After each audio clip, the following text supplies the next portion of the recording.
Pada Selasa malam kemarin, Presiden Prabowo mengundang jurnalis, pengamat, dan pakar ke Hambalang. Dan salah satunya adalah Bapak yang ada di samping saya ini. Apa aja sih yang diomongin? Tapi sebelum itu Bang Celi, ya. Hambalang tuh gimana sih? Tempat apa sih Hambalang itu? Jadi katanya bagus banget. Jadi Amel mau nanya human interest dulu nih. Iya. Jangan langsung berat-berat ya. Pelan-pelan lah. Biar obrolan kita panjang. Slow dikit.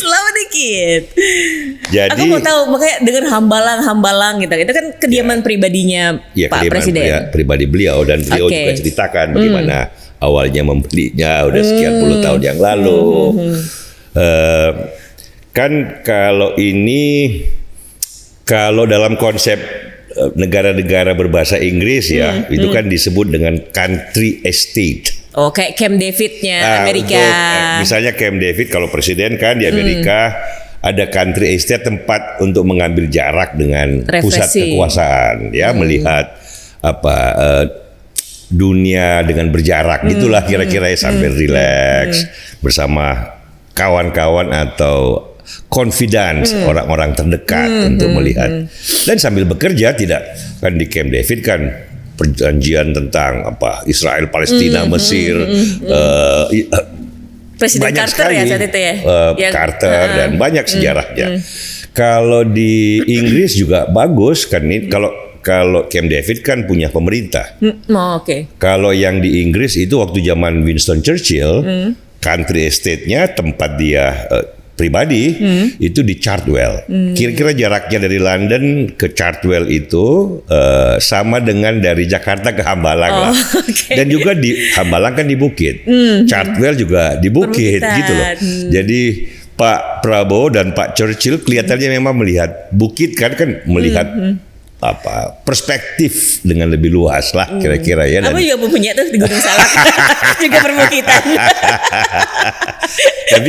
tapi ini kan memang dengan ruang kerja yang nanti kita cerita, ruang kerja yang bagus dan dengan high ceiling gitu.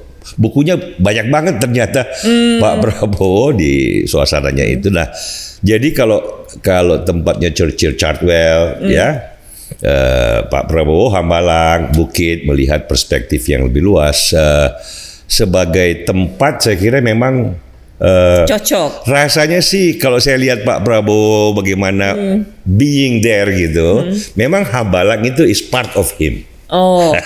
Rasanya ya, you cannot separate the man and the address, gitulah kira-kira ya. Saya kira saya merupakan kehormatan nih saya udah beberapa kali kan terutama 2014. Tetapi impress karena ini baru juga dibangun yang perpustakaan yang baru dan ruang kerja, ruang tamu itu baru 2 tahun katanya beliau ceritakan. Dengan gaya arsitektur yang rapi, kayu ya, dengan sofa putih, meja bundar, Mel. Meja bundar itu kalau beliau duduk di situ saya teringat dengan cerita tentang di Inggris sejarah yang ya namanya juga imajinasi sejarah.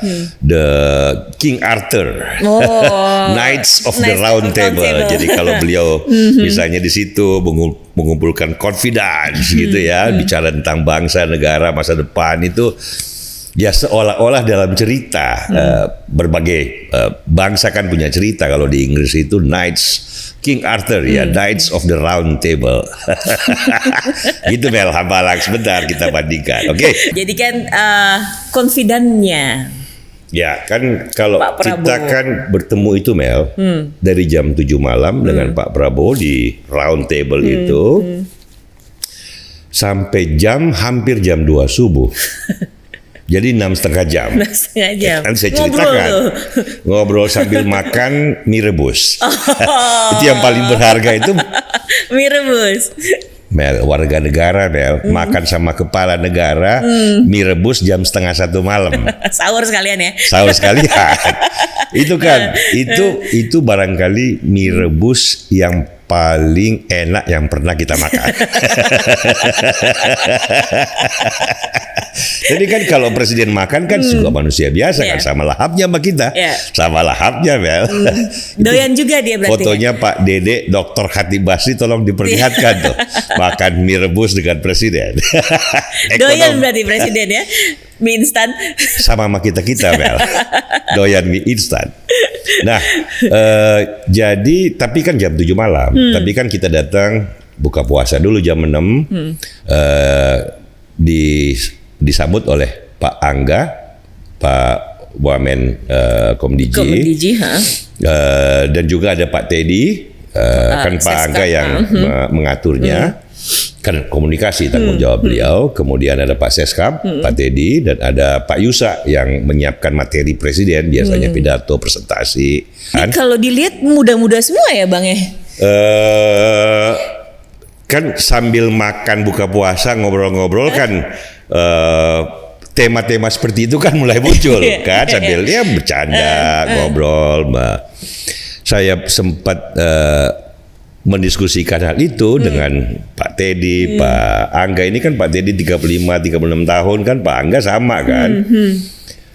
Saya kasih contoh bahwa ya kalau di sosial media berdebat soal usia, kan sebenarnya untuk Indonesia history has come full circle.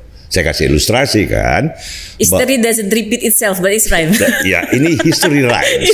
This is rhyme. Indonesian founders, Indonesia ini Mel, negara kita ini berdiri dengan tokoh-tokoh pendirinya dan anak-anak muda Mel. Kalau Bung Karno kan menjadi presiden 44 tahun, tapi kan Bu Syahrir, Sultan Syahrir jadi Perdana Menteri ya kayak Pak Teddy, Pak Angga itu sekarang 36 tahun. Bahkan ayahanda Pak Prabowo, Pak Sumitro, Profesor Sumitro almarhum, jadi menteri pertama kali berapa Mel? 31 tahun Menteri Perdagangan dan Perindustrian di zaman kabinetnya Pak Natsir. Jadi usia muda asal mau humble, mau belajar, masa depannya panjang, dan saya kira memang Pak Prabowo karena mereka loyal, mereka baik, tetapi juga ingin mengembangkan generasi-generasi bukan hanya confident, tetapi kayak semacam di grooming untuk diberi kesempatan untuk mengulang sejarah seperti Pak Syahrir kan, Pak Sumitro, muda tetapi berprestasi gitu dan membawa hal yang konstruktif. Saya kasih contoh juga. Nah ini buat Amel aja sebagai buat penonton kita juga punya ilustrasi. Jadi kalau tadi kan contohnya Indonesia tuh, Winston Churchill tadi yang di Chartwell itu.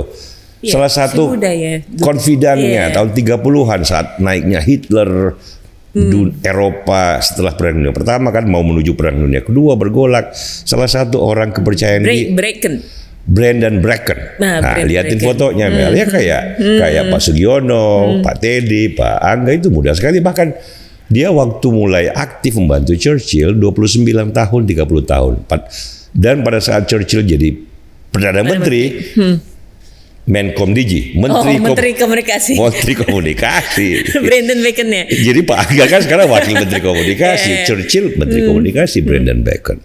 Nah, di Amerika ada contoh nggak Mel? John F. Kennedy. Muda juga presiden, tapi the bright and the brightest orang-orang sekitar dia, termasuk menteri-menterinya, termasuk adiknya Robert Kennedy kan jadi jaksa agung 35 tahun. Ada satu orang, Ted Sorensen. Ini kira-kira kayak Pak Yusa nih, yang materi itu umurnya early 30s, 31 apa 30. Jadi McNamara, Mac Bundy, itu kan umur-umur ya seperti mereka sekarang. Zohran Mamdani. Tapi itu kan wali kota. Ini kan state craft kan. Jadi saya bilang, sejauh mau belajar, sejauh humble enough to accept bahwa memang masih muda, tetapi prestasi dan peran itu jangan lihat kronologi usia, tetapi kedalaman jiwa dan keluasan berpikir. Nah itu dan saya senang sekali karena anak-anak muda ini yang sudah mencapai prestasi dan peran yang penting itu mau mendengarkan. Seperti Pak Prabowo juga mengundang berbagai orang, ekonom, geopolitik, wartawan yang kritis banget, itu kan mau mendengarkan, dan itu kan by itself it's a sign of a good thing. Sebelum lanjut, Pak Prabowo kan punya perpustakaan. Pak Prabowo persustakaannya bagus banget, rapi. Tapi itu mirip punyanya Pak Habibie deh kayak bentuk-bentuknya. Ya kelihatan. Saya juga mau ngomong itu bahwa mengingatkan saya perpustakaan Pak Habibie di rumah pribadi beliau mirip-mirip di itu. Kuningan. Nah, perpustakaan kita juga sama bagusnya. Yang penting perpustakaan penting loh. Presiden penting. aja 2 presiden Indonesia loh, Pak Habibie, Pak Prabowo punya perpustakaan pribadi. Betul. Kita perusahaan publik. Perpustakaan publik. Perpustakaan umum yang bisa dikunjungi. Tapi emang untuk saat ini masih Lebaran tutup. Tapi tunggu seminggu setelah Lebaran kita buka lagi di Wisma Bakri 1 Jalan HR Rasuna Said, Kuningan, Jakarta Selatan. Tempatnya asik, nyaman, gratis, koleksi bukunya banyak. Yang mau pintar, yang mau diskusi, yang mau buka perspektif, bikin konten, silakan datang saja. Kontennya banyak loh sekarang kalau dicari di TikTok sama di Instagram. Boleh dong muji perpustakaan sendiri. Tapi punya Pak Prabowo 2 tingkat, Mel. Tapi dengan high ceiling ya, bukan 2 tingkat lah, mesanin lah, konsep mesanin. Oke, lanjut ya Bang. Ya. Dari jam 7 malam sampai jam 1.30 sampai jam 2. Hampir jam 2. Saya tiba di rumah 7. Itu hampir jam 4 subuh, Mel. 6,5 hampir 7 jam. Itu ngobrolin apa aja sama Pak Prabowo? Jadi kalau sepanjang itu banyaknya juga off the record. Nah, itu dia makanya. Tapi kita kan harus menghargai prinsip-prinsip jurnalisme off the record. Tapi ada banyak substansi yang penting. Nah, yang insight apa maksudnya yang nggak banyak orang dengar tapi masih off the record yang lah. Yang paling penting saya kira adalah sebelum saya mulai substansi, kan ada Nana Shihab, ada Mbak Retno dari SCTV, Pak Dede kan ekonom. Moderatornya Hasan Nasbi, ini moderator yang sangat baik malam itu kan, membuka kesempatan seluas-luasnya. Kemudian Nana Shihab kan bertanya dengan tajam dan bagus, mengejar juga beberapa kali, tetapi Pak Presiden juga menjawabnya dengan bagus dan tertata gitu. Ini kan kita semua merasa terhormat dan semuanya mengatakan itu kepada Pak Prabowo bahwa mau didengar. Dari berbagai sudut pandang kehidupan nih, ekonom, political scientist, wartawan gitu kan, podcaster, itu saja sudah sangat bagus. Ini kan Indonesia kan melangkah dalam tahap-tahap demokrasi yang semakin matang.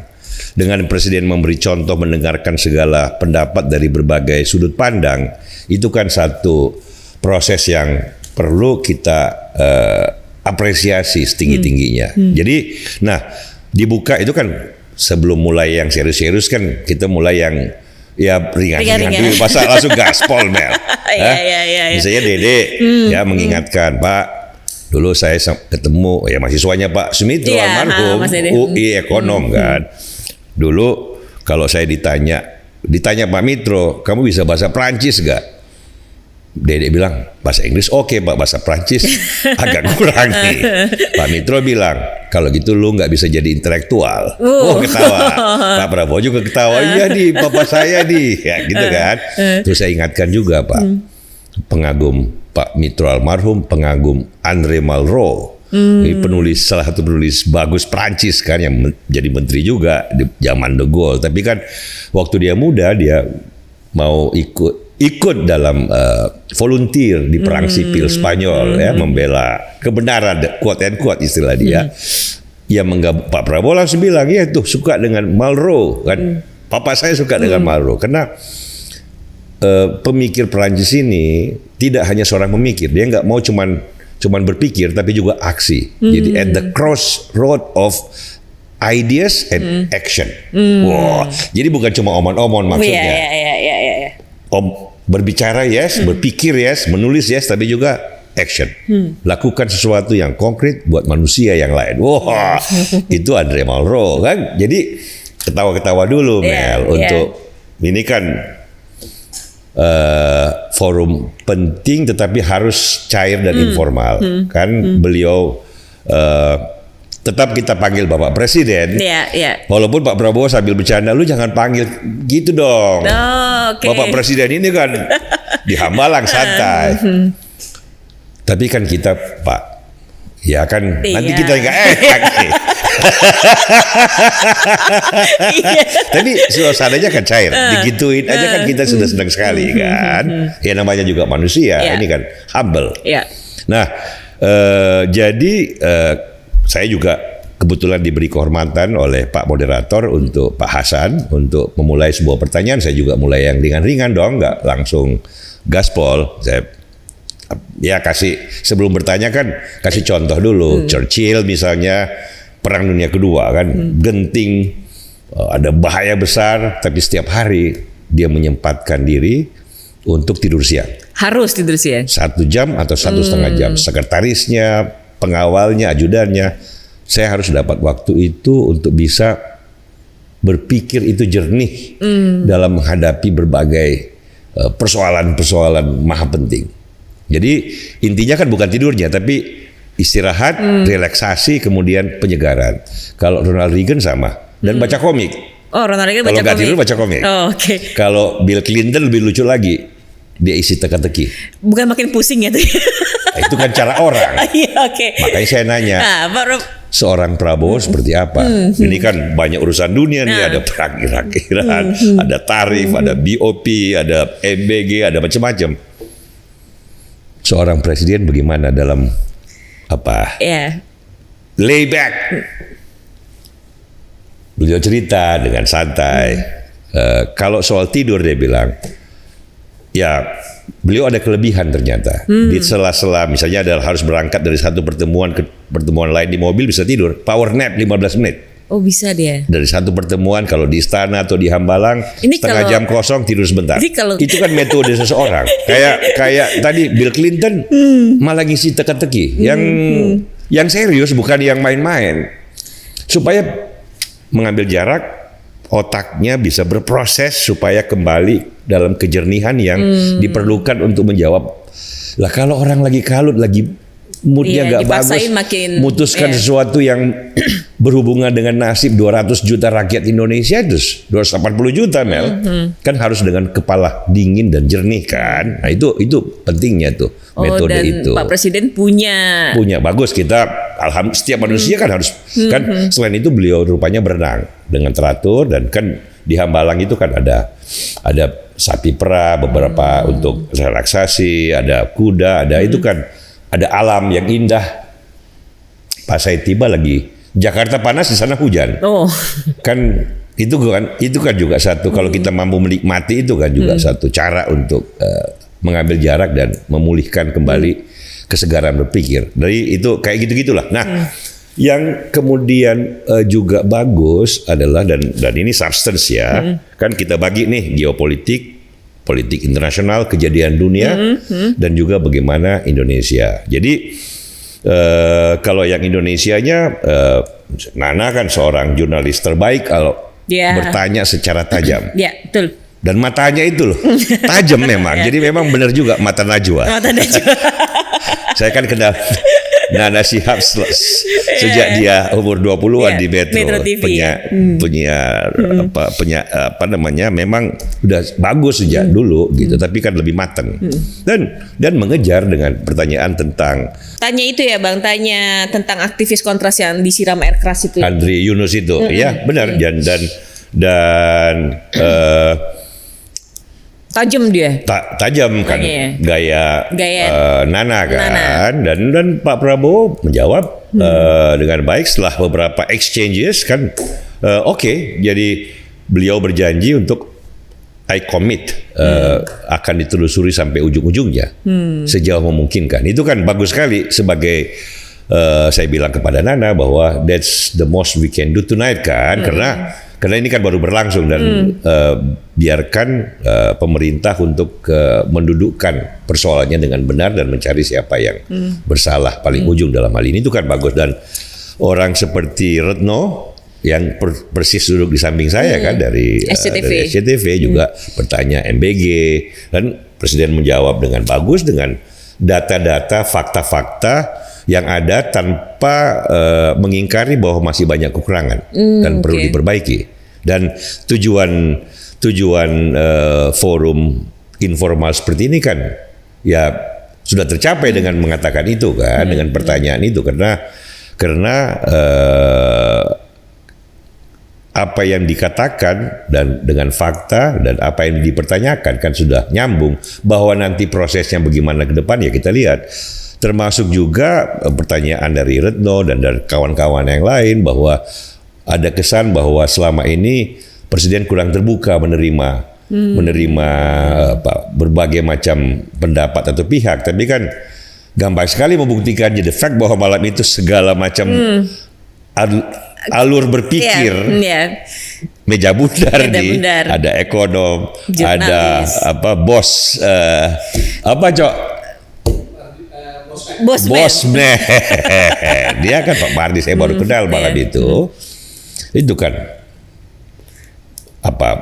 membuktikan keinginan untuk mendengar, dan itu kan bagus sekali, terbuka kepada orang-orang yang memang punya pendapat yang perlu didengarkan. Nah itu salah satu yang sangat bermanfaat malam itu, Mel. Mas Dede ngomong apa, Bang?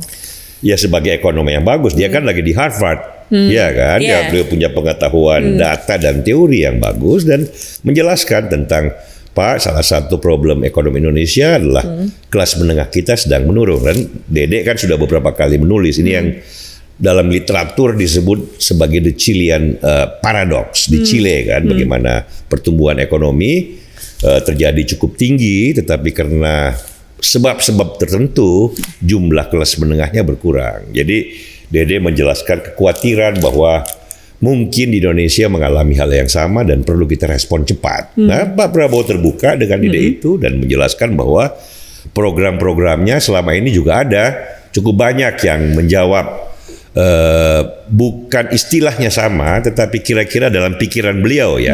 Kita kan harus memahami apa sih pikiran beliau. Dalam pikiran beliau itu menjawab pertanyaan yang sama dengan cara beliau. Ada MBG-nya, ada ini, ada itu kan pakai data, pakai beberapa tren yang disampaikan dan tentu saja dalam diskusi walaupun 7 jam kan nggak bisa dijawab nih pertanyaan yang dalam literatur pun masih dalam perdebatan panjang sehingga diskusi yang terjadi mendalam dan bagus dari segi bahwa seorang ekonom yang sekarang sedang di Harvard ini pusatnya perguruan tinggi terbaik dunia menyampaikan sesuatu hal dari penelitian yang empiris kepada seorang presiden yang dalam setahun pertama aktif untuk melakukan sesuatu yang dia anggap dalam pikirannya memang harus dan perlu dilakukan. Dan beliau berkata bahwa saya pertaruhkan posisi saya, jabatan saya sebagai presiden untuk beberapa program yang saya anggap memang benar. Nah, itu kan buat kita cukup segitu dalam satu diskusi yang produktif. Kan proses sejarah kan masih panjang pembuktian bagaimana. Iya, nggak bisa hari ke hari. Nggak bisa hari ke hari kan. Seperti kata Hegel kan, kalau lihat sejarah jangan tiap hari dong. Lihat the progression of history, sejarah akan membuktikan. Tapi kita senang bahwa Pak Prabowo terbuka menerima itu dan mau bertukar pikiran gitu. Itu yang kan Retno bilang, Bapak kok kesannya terima laporan yang Bapak suka aja. Buktinya Dede, Retno, Nana Shihab bisa mengejar dengan pertanyaan setajam apapun. Dan saya melihat dengan senang warga negara, jurnalis, matanya tajam, Presiden menjawab dengan tertata. Itu kan bagus sebagai. Nanti kalau nggak salah TVRI akan menyiarkan lengkap ini. Nanti malam ya. Sekali lagi ya, ngobrolnya makan makan mie rebusnya hampir 7 jam. Tapi kan yang disiarkan pasti 1 jam lah kira-kira. Ya kan? Lebih banyak tapi off the record itu berarti. Tapi kan tetap seru lah kira-kira yang saksikan di TVRI dong. Ini kita nggak dibayar TVRI loh nih.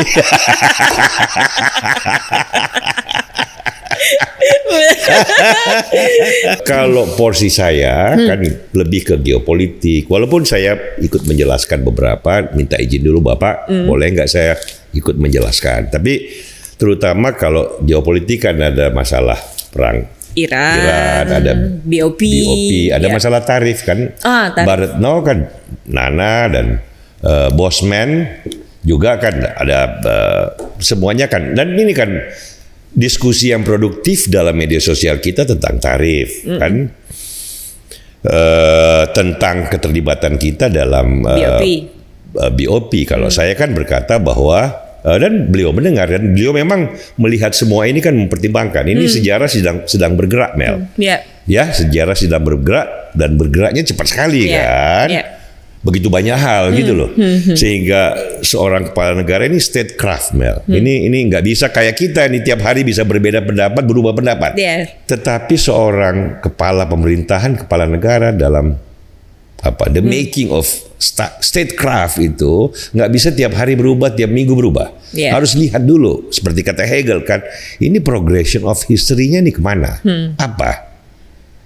Memang banyak cerita off the record juga, Mel, menjelaskan ini, tapi antara kita berdua aja. Tetapi kan intinya itu. Jadi pendapat saya bilang Bapak kalau boleh kan apakah kita teruskan BOP apa enggak? Kalau menurut saya justru kita teruskan.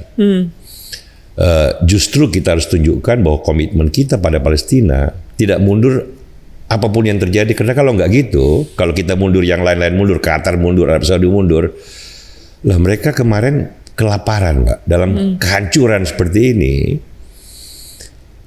Kan setelah BOP bantuan mengalir lancar, Pak Prabowo dengan antusias menjelaskan bantuan kita mengalir, kita siapkan ini, kita siapkan itu. Lah sekarang kalau kita mundur, Qatar mundur, semuanya mundur. Kemarin mereka kelaparan, kita bantu, sekarang oke, stabil, lumayan, masih ada problem tapi lumayan. Lah kalau kita mundur kelaparan lagi dong, Pak. Terus siapa yang akan bangun sekolahnya yang hancur? Siapa yang bangun jalan yang hancur? Siapa yang bangun kantor-kantor pemerintah yang hancur? Kalau semuanya mundur. Kan dengan gampang Israel bilang, nggak ada yang mengurus, gua hajar lagi. Jadi justru ini yang namanya sejarah kan berputar, ya kita harus tahu what is the first principle here. First principle-nya apa? Ya membantu Gaza, membantu Palestina, jangan mundur kalau ada persoalan lain gitu loh. Kalau Nana bilang gimana uangnya? Apakah kita kasih $1 miliar, 17 triliun? Saya bilang justru kita harus kasih, jangan ditahan. Kalau untuk membangun jalan, sekolah, rumah, buat gambar-gambar, rumahnya kan hancur. Saya jelaskan pada Bapak Presiden, Pak, tidak banyak negara di mana prinsip kebijakan luar negeri, first principle of foreign policy, ikut serta dalam dunia kan, itu mukadimah Undang-Undang Dasar 45, bukan pasalnya loh. Mukadimah di alinea keempat itu ada 2. Yang tadi satu tujuan bernegara termasuk aktif. Ya, perdamaian dunia. Yang kedua Pancasila. Jadi Pancasila dan foreign policy dalam satu alinea. Pembukaan undang-undang. Ini semangat dan jiwanya undang-undang. Jadi konstitusi kita itu dibuat dengan dasar kesadaran itu. BOP kan manifestasi praktisnya. Jadi saya bilang mohon maaf pada Mbak Nana, pada Pak Presiden. Kalau saya ditanya, justru kita harus buktikan kita setia pada Board of Peace apapun, siapapun yang lain-lain, bagaimana konteks sejarah Israel sekarang, Amerika sekarang, tapi itu kan nggak berhubungan langsung dengan penderitaan teman-teman di Gaza yang perlu dibangunkan kembali, jalannya yang rusak, rumahnya yang rusak, sekolahnya, anak-anaknya perlu sekolah, Mel, perlu makan. Lah kalau nggak dibantu kan nggak bisa. Siapa yang mau bantu kalau bukan dari kita-kita? Saya juga setuju deh. Soal tarif. Tarif kan juga begitu masih banyak yang 19%. Kan, Mbak Retno nggak salah, tujuannya bagus, bertanya kan wartawan bagaimana apakah pemilikan koran lah apalah segala macam. Kan ya banyak yang lain juga macam-macam teman bertanya. Nana juga bertanya, Presiden menjawab dengan sangat bagus. Kalian percayalah, prinsip tentang kepentingan nasional itu sudah di dalam darah dan jiwa saya. Masa saya mau korbankan, sebelum kita bicara teknis, masa saya mau korbankan kepentingan nasional? Gitulah ya. Kemudian teknisnya nggak benar. Yang namanya itu dalam setiap kalimat klausul-klausul itu selalu ada sesuai dengan undang-undang negara masing-masing dan aturan negara masing-masing, baik di Indonesia maupun di Amerika. Jadi kalau sesuai dengan aturan kita ya, kalau enggak nggak bisa. Demikian pula di Amerika dong, gitu loh. Ya kan? Nah, kalau tidak ada soal undang-undang di kita, kan kita sudah terikat juga dengan perjanjian yang lain, negara lain ya soal multilateralnya. Dulu kan ada GATT, ada WTO. Jadi kalau tidak dikaitkan dengan aturan-aturan negeri masing-masing, ini kan bilateral. Dengan perjanjian yang sudah mengikat kita yang multilateral, kita juga harus mempertimbangkan. Nah, kalau ada ketidakcocokan, kata Presiden, kita bikin kaunsilnya bersama, ini bilateral ya. Jadi kita bicarakan bersama, gitu loh. Nah, itu kan enak didengar. Ya, saya juga bilang kalau boleh saya tambahkan, Bapak, kan banyak orang nggak ngerti juga tentang 19% itu kan itu statutory. Itu kan nilai tarif dalam buku ya, tetapi yang paling penting kan bukan sekedar formal statutory, tetapi effective rate. Ya kan kita dapat Presiden juga menjelaskan banyak. 0% kan ada 1.800 items, sehingga sebenarnya effective rate-nya jauh di bawah itu. Katakanlah gampangnya 19% bagi 2, sebenarnya efektif rate-nya itu kurang lebih cuma 7-8-9%, tergantung kan overall gitu loh. Nah, dan sekali lagi ini kan dibayar oleh rakyat Amerika, bukan rakyat Indonesia. Ini ya kadang-kadang masih aja. Nah itu kan, tapi kan bermanfaat sekali. Langsung para pengkritik kebijakan itu mendengarkan, ada presiden yang menjelaskan, ada orang-orang seperti saya atau Dede yang bisa membantu menjelaskan pada saat memang diperlukan. Ini kan supaya sehat dong dikritik, dan Presiden membuktikan silahkan saya dikritik. Tetapi kan juga boleh dong silahkan kalau mau ada yang membantu menjelaskan. Kan? Jadi demokrasi kita kan dengan begitu lebih matang ya. Ya kan, substance ada sambil makan mie rebus. Itu jangan-jangan juga untuk melepaskan kepenatan. Dan juga memang agak lapar sih, Mel. Udah 12:30 malam, Mel. Jadi yang ringan-ringan dulu kan kita kan semuanya nggak enak kan. Kita tahu Presiden kan orang paling sibuk di Indonesia dong, mengurus 280 juta rakyat gitu loh. Jadi kadang-kadang kan saya bilang, Bapak, kami nggak enak mengganggu waktu Bapak lebih lama. Maksudnya kan, Pak, udah jam 11, gitu. Udah jam 11 nih, udah jam 12 nih. Pertama kan kita nggak enak kan. Tapi kan beliau sendiri bilang, saya lagi senang, saya lagi. Kalian juga saya lihat juga senang gitu kan. Ya kita bilang, kita kehormatan bukan cuma senang, bisa bertanya. Jadi akhirnya nambah terus jamnya, nambah terus. Sampai hampir jam 2. Sampai mie rebus. Mie rebus pun sudah dimakan. Bapak Presiden nawarkan, kita tambah mie rebus ya. Oh, kita nggak enak. Jangan, Bapak. Ini bisa sampai nggak pulang kita pagi-pagi. Si Dedek saya lihat makan lahap juga. Saya juga lahap.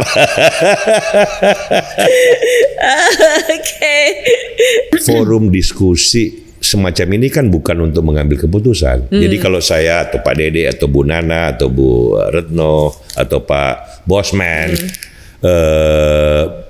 menjelaskan atau apa-apa yang menurut mereka penting dan Pak Presiden menjelaskan sebaliknya atau berbeda, ya kan tidak perlu diputuskan atau di kebijakan malam itu kan bukan forum kebijakan kan ini kan undangannya untuk diskusi bertukar pikiran sehingga saya kira semua pihak merasa bahwa malam itu was very good and productive, gitu ya. Dari saya pribadi kan, saya merasa Mel dalam sejarah kepemimpinan kan ada kan Pak Prabowo kan Jenderal Perang, ya kan. Beliau suka menyebut lagi kan. Kalau saya bilang Thucydides, karena bahasa Inggris. Kalau beliau pakai bahasa Yunaninya yang asli Thucydides.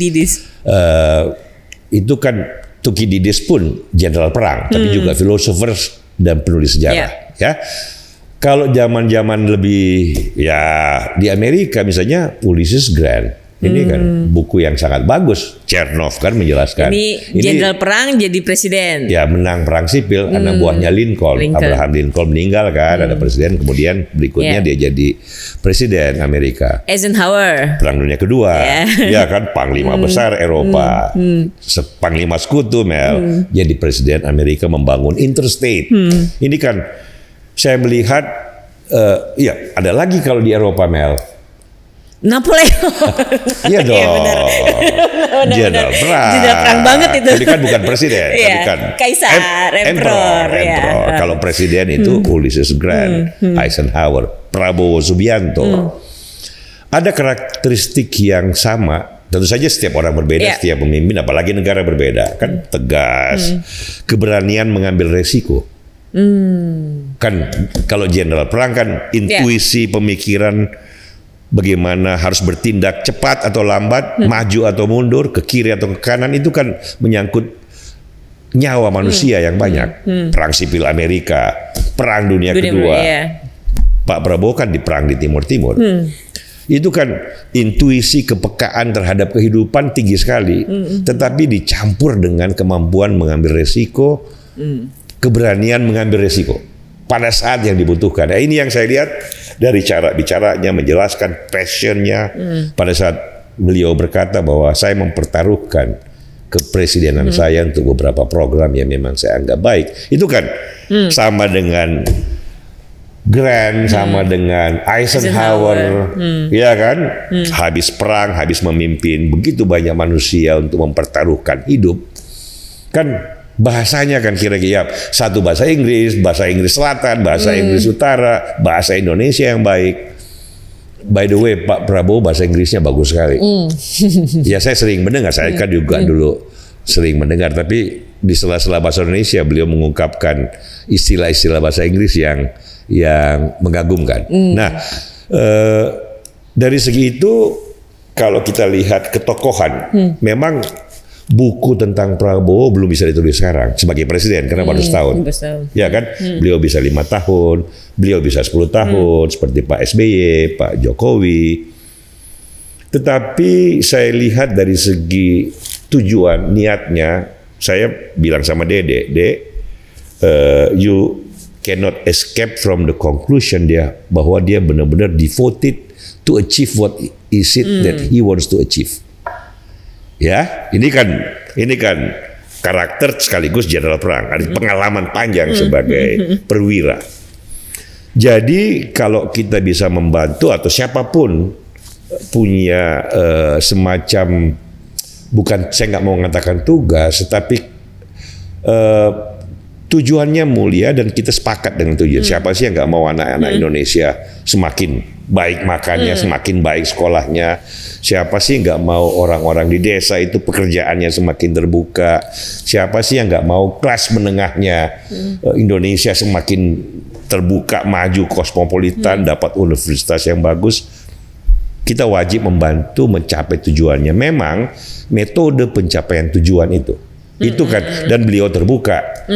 Metode itu caranya, kebijakan aplikasinya.